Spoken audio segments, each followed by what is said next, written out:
But we begin tonight with what could have been a horrible tragedy, but wasn't. A man and his 3 children on a flight from Utah to Wyoming crash-landed their plane in Weber County and walked away with only a few scratches and bruises. Sandra Yee is live with tonight's top story. Sandra.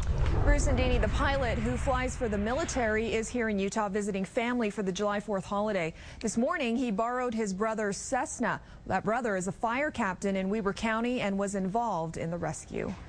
I'm just glad that he's the pilot that he is, and they were all able to walk away with minor scrapes. There was no sign of trouble when his brother flew over this fire station in Huntsville this morning. The pilot, who's from California, was headed to Wyoming to visit their sick father. In fact, I called him on his cell phone and said, "I'm off your right wing." I watched him fly out here. He just took off over the hill from us here. Things changed quickly. 15 minutes later, the plane lay on its top in an embankment. On its way down, it had clipped a tree and a piece of landing gear broke apart. Investigators say the plane lost power and the pilot, with 3 of his kids on board, was forced to make a crash landing in rugged and steep terrain. What he told me is that he did everything possible. When he realized he was planning to go in, he just looked back at the kids and said, "Start praying." Meek is the captain of the Weber Fire District. He was the first person his brother called, making this rescue a personal one. It was nice to be surrounded by friends who cared as much as I did about the person who was down.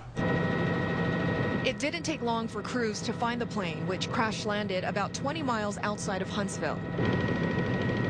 A medical helicopter flew all 4 who were on the downed plane to safety. They only had minor bumps and bruises, and everyone here is thankful for that. Planes are replaceable, houses are replaceable, cars are replaceable. My little brother's not, and my nieces and nephews are not. Captain Meek owns that plane. He says there didn't appear to be any mechanical problems with it. He says a storm cell came through the area around the same time his brother was in the air, so he thinks the problem may have been weather related. The FAA is now investigating. Back to you. Thank you, Sandra.